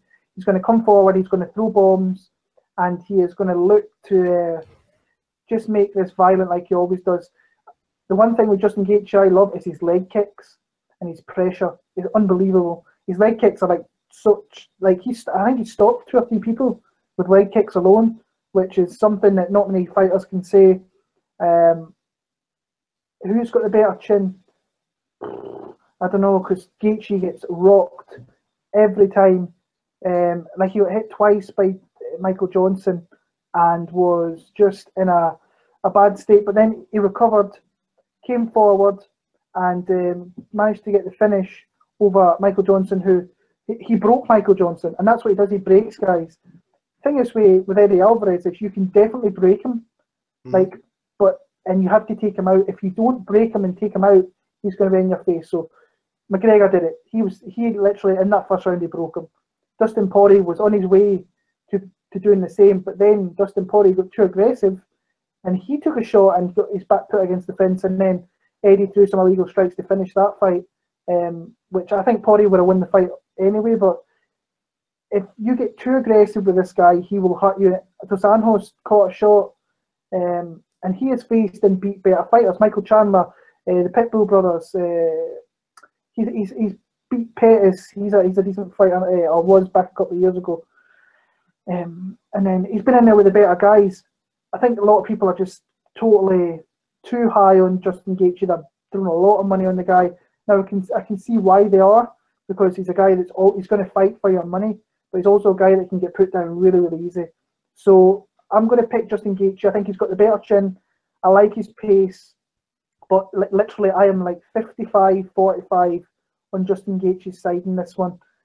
I'm not far off. I really wasn't far off going with Alvarez, but I'm going to go with Gaethje. But I think it's going to be haywire. I think it's going to be nuts. Next up, bro, one of the Pettis boys are in. Henry Cejudo fighting Sergio Pettis. I'm just going to put this little number out here for you. If Pettis wins, bro, he's got more UFC wins than Anthony. Let's see a breakdown. Interesting. I'm really interested in it. This is one of the fights like that. It's got me thinking about a lot of different things. Gaethje and Alvarez is like one of those fights that you look at and think, like, it could be a firefight. With this one here, you don't know what's going to happen, because Cejudo in his recent fights has shown that he's got his skills in his hands are really coming full circle, and we really don't see his wrestling. The guy's an Olympic gold medalist, and we do not see his wrestling. And what's the thing? If you go back and watch every fight with Sergio Pettis, what's the one thing you can say? He gets taken down in every single fight. Now, if you look at both guys, you would probably say that Pettis is the more technical, better striker, and he's probably better there. But literally, there's differences in levels from Cejudo on the ground to Pettis on the feet, and that's where I see this here. I think that Henry Cejudo started to really hone in like his range, like his depth of range, and he's starting to find that he can fight just on the feet. He looks a lot better, and even in the Benavidez fight, he was cracking Benavidez with some big strikes. Could have easily probably won that fight as well if he'd never got the point taken away. Now, you know, anybody that knows me knows I'm a big fan of Anthony and Sergio. I like Henry Cejudo here. I think that it might just be a little bit too early for Sergio Pettis, and I think wrestling is going to be a big part of this here. I see Sergio potentially stuffing a few. I don't see him stopping them all, so I'm going to go a 29-28 decision for Henry Cejudo. Yeah, I'm with you on that one. It's because obviously he's got Ben Askren. Sergio's got Ben Askren to play around with, who's a ridiculously accomplished wrestler. But Henry Cejudo, he's an Olympic gold medalist, dude. That dude's like, he has went to the highest of high wrestling. and he hasn't shown all his weapons in the wrestling facet yet in MMA, which I think is very smart, because that means he hasn't had to. He's like, right, okay, I don't have to show you everything yet. I'm going to make you keep wondering, keep questioning. And here you go. I can start to add stuff together. He likes to use his hands. He feels confident in his hands. I think he will opt for more wrestling, especially if you follow him on social media. He's always, he's still training wrestling very much, so like pure wrestling still. Coaches, trains people. Like, he is dedicated still to the hilt with his wrestling. So I think that's part of his fundamentals that he'll never let go of. And I think for Sergio, that's one of his problems he's got to be worrying about is Henry going to come in? And that's the problem. If Henry's going to come in to takedown options, is Sergio going to have that in his head and maybe a bit hesitant with his striking? Because one of the big things about Sergio, you know yourself, he likes to throw his kicks. He throws good kicks. He throws such a varied strikes. Throwing the kicks is one of his arsenals. If you don't throw a kick, you're taking away half your arsenal, your offense straight away. And that means then Henry Cejudo can just open up a bit more. Henry could throw kicks. Henry could throw punches. And then, Sergio's not going to throw kicks. That makes, a bit harder for Sergio to try and just outbox him. And that's the worry. What Sergio are we going to see? Is we going to see Sergio just going for it and throwing the kicks? Or if Henry can apply his wrestling, I think you'll see Sergio have to take away the kicks just to try and get the strikes in. But yeah, bro, I'm going Henry on this one. I think he's really starting to come together now. He had a lot of potential. I think the UFC rushed him up to Demetrius too early. Surprise, surprise. And hopefully now we get to see Henry. I think if Henry gets this win, he'll fight Joseph Benavidez next, I reckon. That'll be a good matchup to make up after this. But yeah, I'm going Henry Cejudo for the victory. Next up, two big boys. Francis Ngannou against Alistair Overeem, taking a co-main event slot. It's a, UFC are super hyped on Francis Ngannou. He is their poster boy right now. Like he is like a good-looking Czech Congo, and that's exactly what they need. Like, they need this guy in the heavyweight division coming along, destroying people, setting that record for the most powerful punch. How many people have applied for that record? I don't know, but he's got it at the moment. Man, this breakdown's a bit of a tough one because people just look at what Francis is doing with the striking and putting people away. And I think people need to take a moment to think about who Alistair Overeem is, what he's accomplished, and what his skill set is, and how Alistair Overeem has evolved post-USADA. Look, there's no denying Alistair Overeem got jacked up off his tits on whatever he could find. Like, he injected anything and everything into him.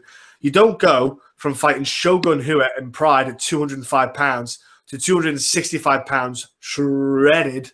Okay? You don't do that. You don't have a mid-20s growth spurt. That don't happen.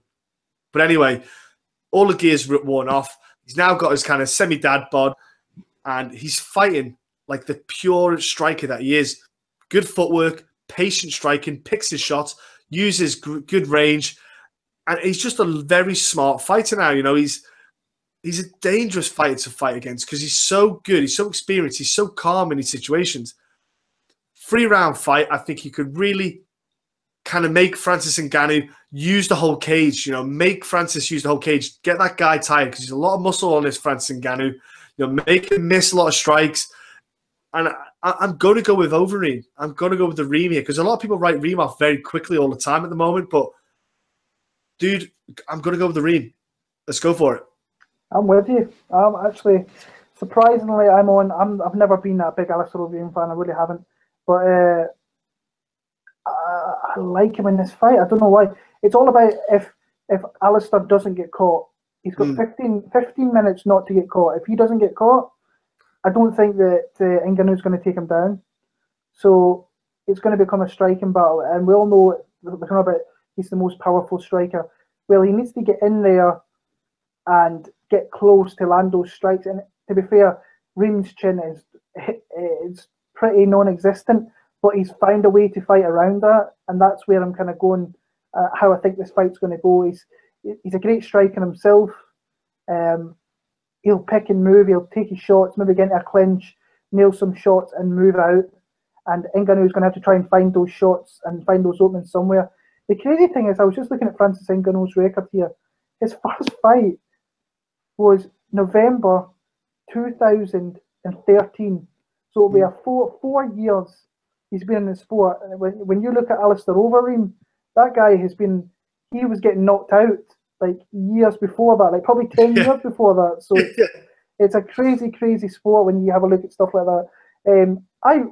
Honestly, I want Francis Ngannou to win, but when I look at the fight, I think Ngannou is the type of guy you want being your champion. Let's not get it twisted. Yeah. The guy looks amazing. He looks like a freak of nature. He's 30 years old, so he's not old for a heavyweight. Young heavyweight, yeah. So UFC, and they're obviously pushing him because they're making rising star shows. They're getting coaches to speak about this guy. They want to get this guy the belt pretty much. Even Miocic was on the show talking good about him. So he's probably seen that he's got a big fight coming with this guy. I just think that Alistair Overeem can fight different to what he's faced before, and he can punch as well. He hurt Miocic. Yeah. So he's got power. He can hurt you. You have to worry about kicks, knees, everything with this guy. It might, at some point, you might see Alistair Overeem running around, but that's smart because you've got this big dude coming at you. I just think he's going to work him for 15 minutes, and as long as he doesn't get caught with that big shot, he's going to win. I think he wins this fight. So I'm going to pick Alistair Overeem via decision. There's a oblique leg kicks as well, like he snaps in there, heavyweight, they're gnarly, he's a big guy, that's horrible stuff. The one thing that I do like what Ngannou's did, like he's moved to Las Vegas and he's like literally living in the UFC Performance Institute. Yeah, well, I like it, but I think it's still his coaches. Yeah. So he's getting the facilities, but I think... He's got different coaches though. He's got different coaches for this fight. He's got Kevin Lee's coach, remember... yeah. He's a new guy. They've got another guy. I can't remember his name. I think he's only got one old coach, and he's got 2 or 3 new ones. So, Vinny Magalhaes obviously is his new jiu-jitsu coach. So, Vinny Magalhaes is not much. He was never a great fighter, but his jiu-jitsu is on point. So, Run with him. You learn every day. Yeah. And considering he's only been in the sport for 4 years, the guy's going to be a sponge. He's going to learn things like that. So, as I say, I hope Francis wins, but Alistair Overeem's going to be the pick for that one for me there. Yeah, he's just a suave veteran. Do you know what I mean? Like Fabrizio Verdum, he's 40 years old. You're like, what? How's he still doing it? He just does it because they've got so much more experience and knowledge. It sometimes isn't about just being big and hitting hard. It's about outthinking someone. Like, look at another good one is Junior Santos against Ben Rothwell. Like, what kind of... That was a crazy performance to Santos. Just... beautiful, long jabs, long strikes, kept the distance, picked away. Like that to Santos is another one. Like he's like Overeem as well. Post USADA, changed their ways of striking, and now they're just deadly. They're different. They're a different kind of deadly. It's beautiful to watch. So the main event, Max Holloway, Jose Aldo.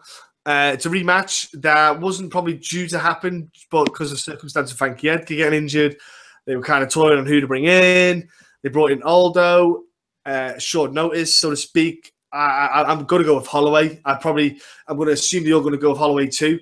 I think Holloway could probably win the fight again, like he did last time. I don't see that much difference in going much. Especially 5-round fight. I can't see going any other way. I only think if Aldo this time can use his leg kicks more because he stopped using them almost. It feels like. I think if he could use his leg kicks, he could definitely change the dynamic of the game a bit, the dynamic of the fight, take away Max Holloway's mobility. But man, I wouldn't be surprised if we just see the same fight again. There's nothing from that first fight that gives me any confidence picking Jose Aldo. And you've got the uber confidence that is Max Holloway at the minute, who literally can't be touched in that division. And he can't lose. The thing is, he's already beat majority of the top 10 guys in that division already. That's what's so great about it. He had to beat the best of the best to get to that shot. Like who else has had to wait that long to get a title fight, beating everyone? Yeah, and like Edgar was the next in line that really to the guys in that division, like when you look at the rankings that he hasn't beat, he's beat Aldo, he beat Lamas, he beat Stevens, he beat Oliveira, he beat Swanson. He beat like 5 of the top 10 already, so there's really not that much out there for him, and there is new blood coming forward, obviously. But this guy's only 25 years old.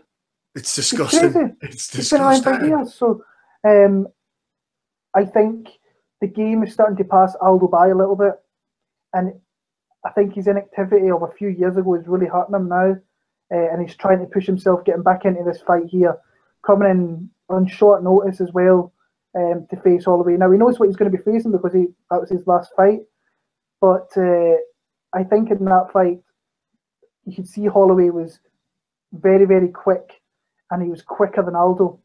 And that's something that not many fighters have really shown against Aldo. If you are any less faster than what he is going to find you out, and he's going to make it work to his advantage.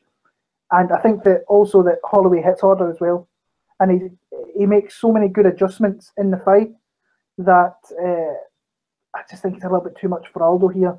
And Max Holloway, honestly, I think after this, maybe face Edgar again. I think he should go to 155. I think he's got a legit chance of being the champion up there as well. So I like Max Holloway. I think he's going to. I think it was the third round it finished last time. I see it being the same, if not earlier, this time. So Max Holloway, very confident in him in this one.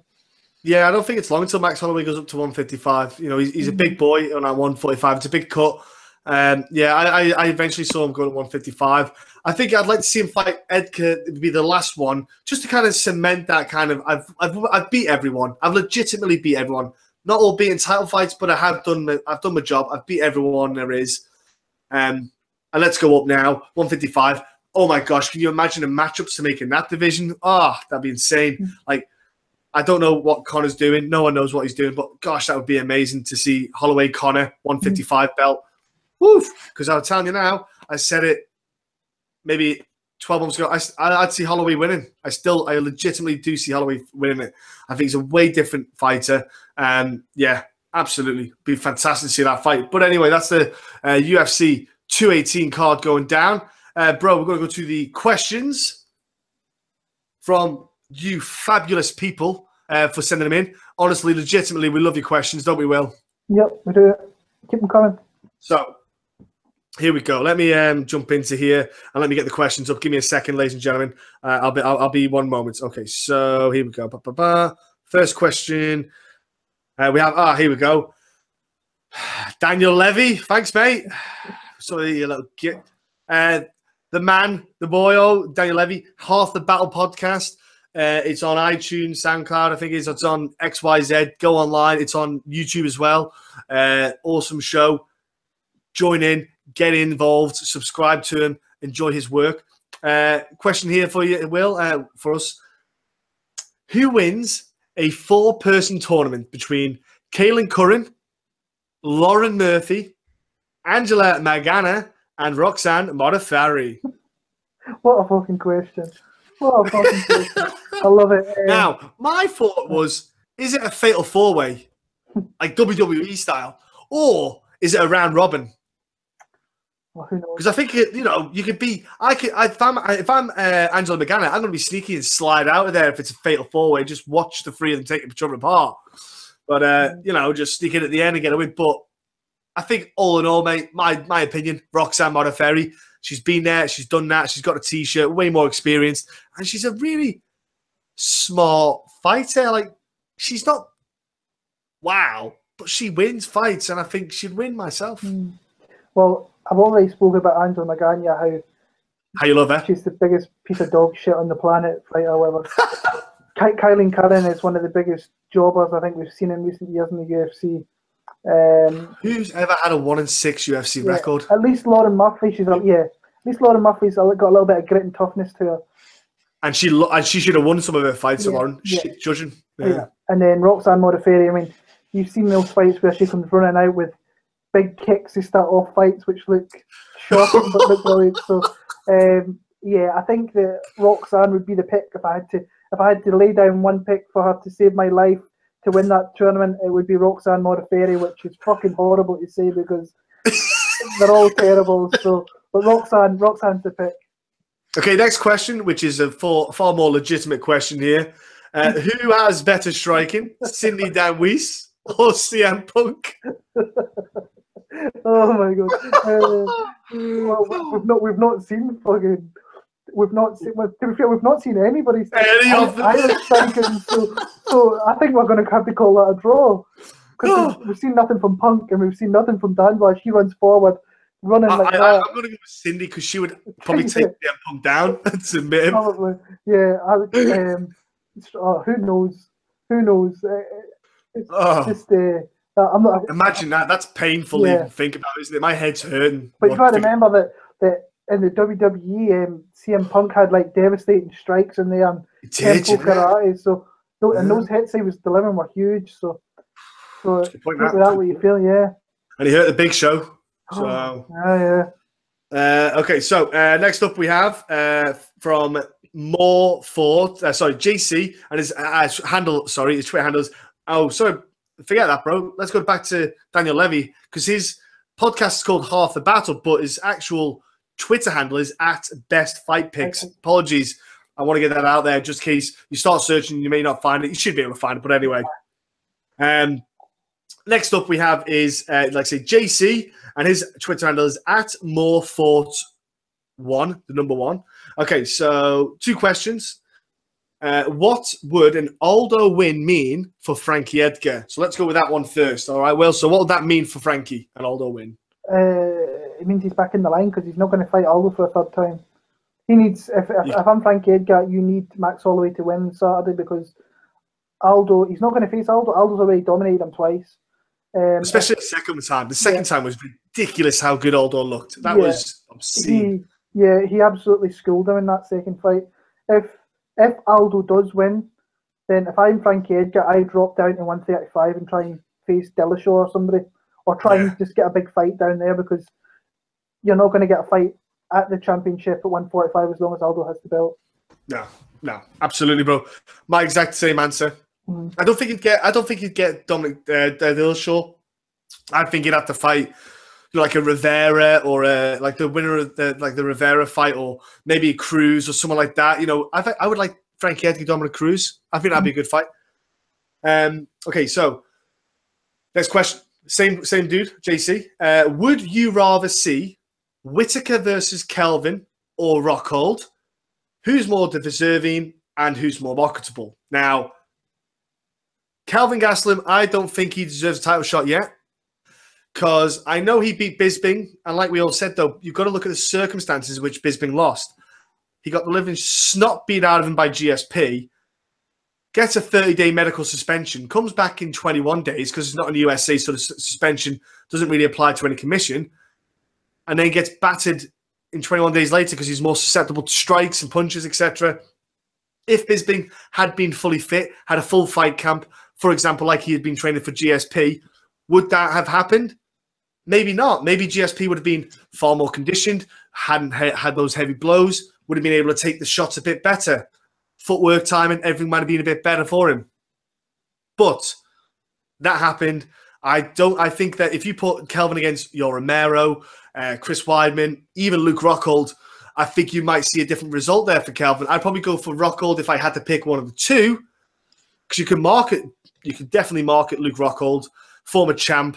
He's got that look about him. I think I would probably go, if I had to pick one of the two, pick Rockhold myself. Yeah, I think I would have to go with Rockhold as well. You've got to remember that Gastelum, back in April, he lost to Chris Weidman. So nobody's saying anything about Chris Weidman. I would go with Rockhold, though. I think that he beat Branch. And I know he was away from the cage for about a year. He was doing a lot of moaning and bitching. But yeah, I think that obviously we'd like to see Whittaker against GSP and unify the belts, but I don't think GSP, I really don't think he wants to fight that division. So UFC 221 in Australia, Robert Whittaker has to headline that show. Because if he doesn't headline that show, something's wrong. I think you go with Luke Rockhold, and that's a good fight, interesting fight as well. So, yeah. Now, next up here, we have the question from Clint. In fact, we're going to leave Clint till the end because they're related to kind of bets upon the weekend. Well, we'll leave yours till the end, buddy. We'll do yours last, okay? So we have Fred B popping up again. His Twitter handle is at FB20152. He's got a couple of questions, which they all link together. So, what's next for Loughnane? Brendan Loughnane, he got his win at ACB. When will you see Carl Moore in the UFC? We obviously discussed that he's got his title fight, fighting for the heavyweight title in the Cage Warriors card. And then you also got will Jack Shaw will we see Jack Shaw on the UFC London card? So it's all about what's next for British kind of UK-based fighters. Will, let's go with Brendan Loughnane. What do you see for him in his future? Obviously, he's got the broken arm. That will probably take a few weeks to heal. and he'll be back again probably in about a month and a half. He'll have Christmas off probably. Yeah. I don't know. It's interesting because ACB, you don't know whether he's going to fight, if he's going to fight ACB, or because he's open to fighting other shows as well.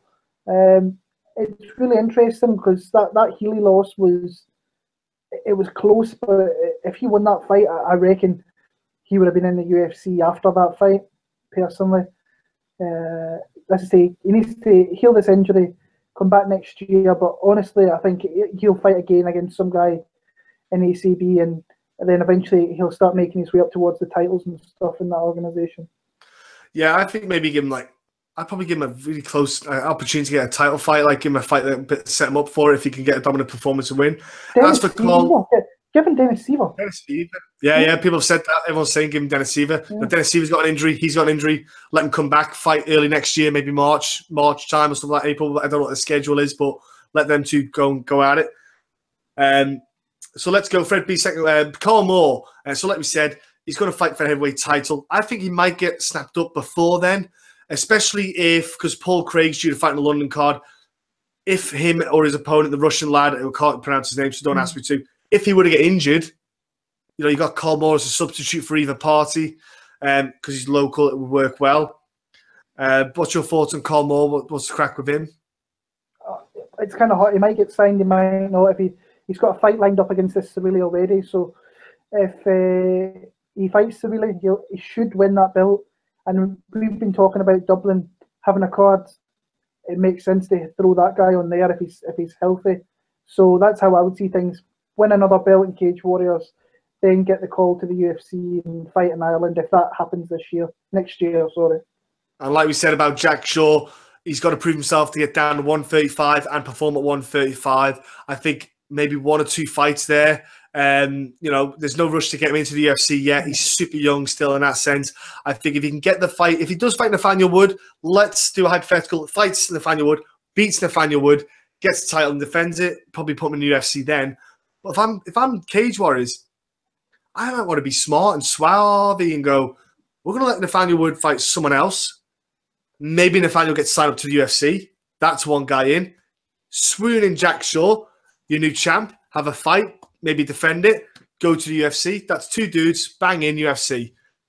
If I'm Cage Warriors, that's what I might want to do for marketability. If I go, we've had two guys go back in the UFC. That's probably I might see that going from that. If I try to think like that, I try to think like Graham, that's probably where I might go. Right. What do you think that when you look at the roster of fighters that Cage Warriors has, Jack Shaw is one of their prized possessions, and you can see that by the way they're giving him fights. When they go to Wales, he's the biggest star in the card. Tough dude, though. Let's put that out there, bro. They are not giving him cans. He's fighting like legit guys who've got solid records in their own right in Europe. So let's put that out there straight away. Yeah. I can see the appeal of putting him in the London card because really that's the closest the Welsh are going to get to having a card in their country at the minute. So and it's not far for those guys to go. But he has to stay around in Cage Warriors. Don't rush him too soon. He will get there eventually, but let him boil under at Cage Warriors, and you're only going to see the bit. This weekend I saw a lot more people from America. They came and asked me, "Who's this Jack Shaw kid? Who is that?" And I was like, and I was just basically telling them he's a young guy who's coming through that we've known about for a few years, and so more people are starting to know who he is. So if he can continue to build that, the time he comes to the UFC, people are going to know who he is. They're going to be more hype for him over there. So. A couple of more fights in Cage Warriors. 18 months down the line, we'll see where he's at then. Yeah, exactly. And like I said, Matt Bailey, his messages for similar question about Jack Shaw. Is it the right time for the UFC to sign him? That's the answer to that one. So that's at Matt Bailey 1991 asking that question. Again, he's got the MMA Bible folks on Twitter or Facebook, etc., and Instagram. Give that a like, give them a follow. They do some great work, top work, and he's also does his own podcast as well. So give it a listen. Give him your own thoughts and comments as well on that. Next question we have, buddy, is let's go to Thomas Young, and his Twitter handle is at TomBomb17. Again, this is about the kind of odds thing. You have Ngannou has opened as favorite against Overeem. Do you agree with these odds, and how do you see the fight going? So what we've mentioned about the fight, how we saw it going. I think people need to remember that bookmakers don't look at fighters' kind of skill sets. They don't look at they look at record. They go, right, Francis Ngannou's got a lot of wins in a row. That's where bookies put favourites on. Like, same with all things like boxers. You know, Conor McGregor was not favourite because he hardly had any boxing bouts. And that's why Mayweather fought unknown. That's why he had the betting odds to his advantage. It's all about not skill set wise. They don't do video study, basically. That's why I think, you know, Yavin Ngannou was a big favourite there. It's all hype, really. People can see.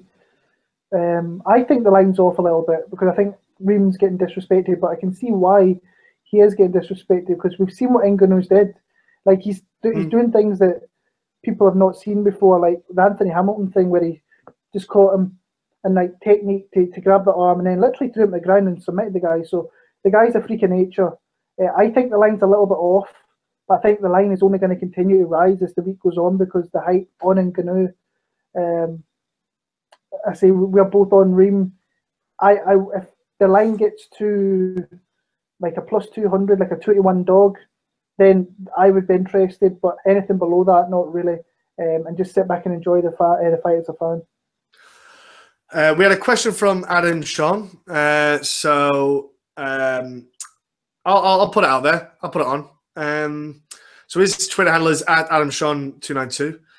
This goes to a discussion off air because it's about Danny Dyer. For people who don't know who he is, he's a bellend. Anyway, so John, would you rather be punched in the face by Ngannou, take 10 leg kicks by Barboza, or watch Danny Dyer bang your missus?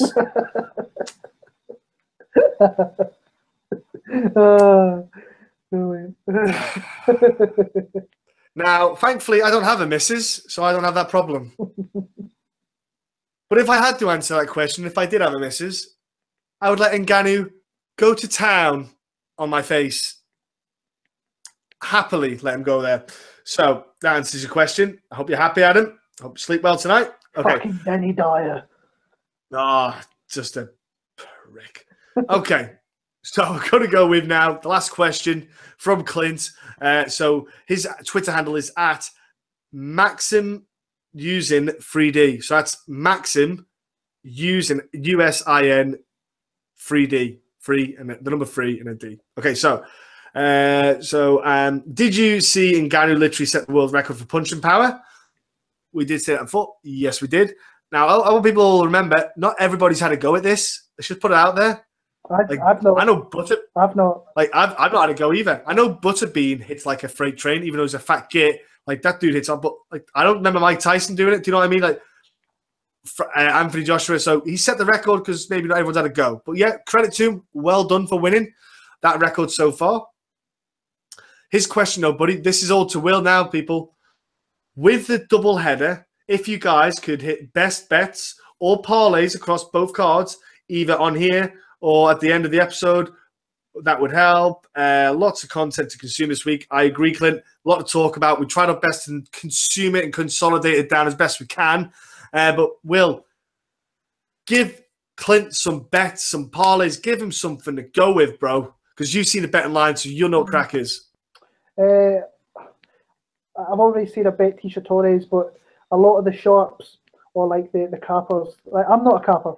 First and foremost, I'm not a capper, but I do like to bet, and I have bet for a long time. Looking at Friday night's card, I like Terry and Ware, but I'm a little bit. I like Priscilla Cachiora against Lauren Murphy. I think Lauren Murphy always fights close, so the opportunity to take an underdog there.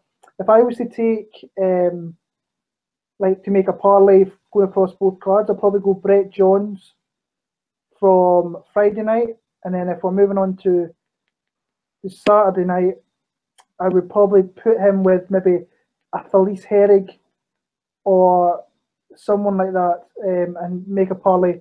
I've kind of faded away from parlays the last couple of weeks. My betting's kind of starting a little bit. So I've kind of went to what Dan Levy says, that slight favourites and underdogs is where you're going to make your money. That guy makes his money, so he knows what he's talking about. And I've started to do that. I did that last week. I picked, who did I pick? Alex Garcia, he was a heavy underdog. I picked Li Jingliang, who was a -170, so he was a favourite. So he was my biggest bet of the week, and I had another one with Wan Yu against Gina Mazzani, but I thought she could win. So 2 out of the 1, and I managed to profit for the weekend. Parlays, I say, I'm kind of fading away, but there is opportunities for parlays at 218, especially with some fights like Oliveira, like Alex Oliveira. I think is a good parlay piece. I think Tisha Torres is a good parlay piece, but I would prefer to bet her straight. Her line's good enough where you could bet her straight. Abdul Razak Alhassan, there's no odds out in him yet, but if he's got a reasonable number, he's going to be a really good parlay piece as well. But at the minute, I only have Tisha Torres across the weekend. I'm sure I'll have another 2 or 3 more by Thursday evening and Thursday night. So, yeah. Okay, outside bet, Will. Outside bet. Go on, give us one outside bet for the 2 cards. Go for it. Let me see. If I'm looking for a big underdog, I think Eddie Alvarez is a really good bet to try on. And then if you're looking for like something to throw some money on, just like if you've got some change lying about and you want to make a fuck it bet out there, maybe Alistair Overeem by TKO, because those odds are going to be fairly decent, I reckon, as well. So yeah, that's a good one. Oh, I like that one. I might have a couple of pound down the side of the sofa here. I might get digging. All right, people, you heard it. You heard Will's little predictions there. Put a couple of pence on. If you don't come in, he'll refund you. Once again, ladies and gentlemen, thank you so much for listening. Questions, as always, top draw. Love the questions. Keep them coming every week. If you're watching this on YouTube, comment down below. We've had some comments we pretty much get comments nearly every week, so it's great to see that. And also Twitter, comments, Facebook, whatever, throw them away. Love hearing from you people. So thank you so much for listening again.